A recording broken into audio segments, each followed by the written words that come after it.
Agoy. Wala akong masabi kundi agoy.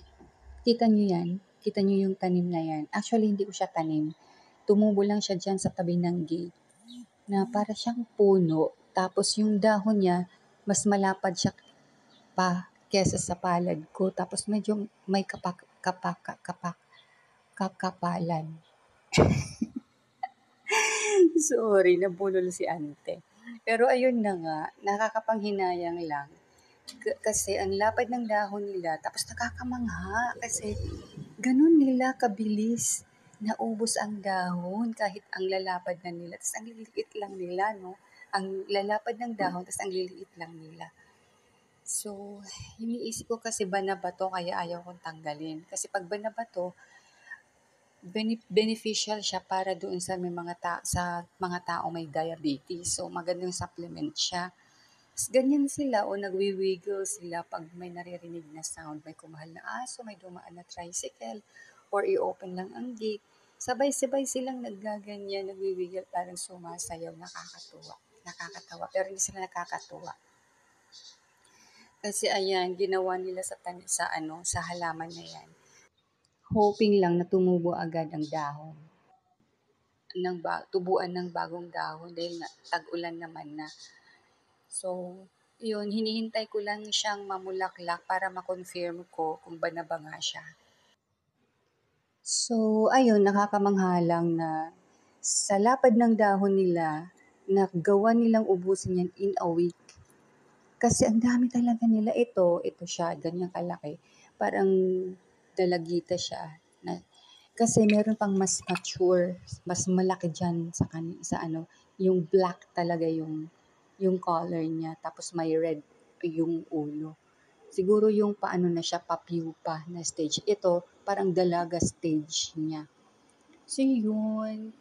Tapos ito, yan, ang dami nila. Nagre-respond sila sa ano, ganyan. Sabay-sabay silang naggaganyan pag merong sound na naririnig. Nakakatawa. Pero di sila nakakatuwa. Kasi ang siba-siba nila. Pero tingnan niyo naman ang ginawa. Ang lalapad ng dahon tapos naubos nilang ganyan. Ang worry ko dahil wala na nga, mauubos na nga yung dahon, lilipat sila dun sa ibang tanim ko. Katulad ng ternate or yung aking blue butterfly tea. Pangalawang beses ko nang kinalbo yun kasi dahil gawa sa nila.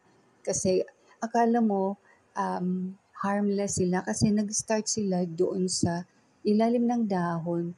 Maliliit lang sila na nagkukumpulan na white na caterpillar. Parang sa tingin iisipin mo harmless kasi ang liliit. Tapos mga after 3 days makikita mo yung dahon na yun nagiging skeleton.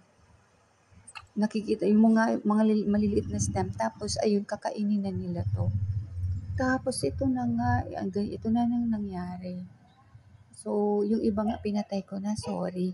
Kasi talagang sobrang dami nila. Oh, yan. Meron pa yan mga puti pa, yung mga baby pa. Ito, mga nasa toddler stage. Ito. Ay, naku. Well, that's nature. Sa bagay, tag-ulan naman na, kaya very hopeful ako. So, mapapalitan na ng bago. And ang worry ko kung pag butterfly na sila, kasi ang alam kong characteristic ng butterfly, kung saan sila nanggaling, doon, babalik sila doon para mangitlog. So, imaginein mo na lang kung gaano karami yan na babalik. Kahit sabihin natin 20% lang nung ang mag-survive sa kanila, madami pa rin sila kung iisipin. Kaya, nakaka-worry din. Ay nako, nakaka-amaze ang nature. Pero nakakalungkot dahil yun nga, ang siba nila parang sobrang invasive ng klase ng butterfly na to. Hindi ko alam, or ng caterpillar na to, hindi ko alam kung anong itsura nila paglaki nila. Kasi parang nawawala sila pag papiupa na sila, nawawala na sila. So, pag mga ganitong stage, nasa dahon pa sila. So, hindi ko nakita yung itsura nila.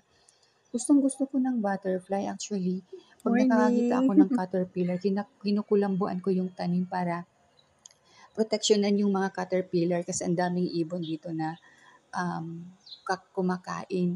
Pero ito, ibang klase talaga to, itong klase ng caterpillar kasi so, tingnan nyo naman, sobrang invasive nila.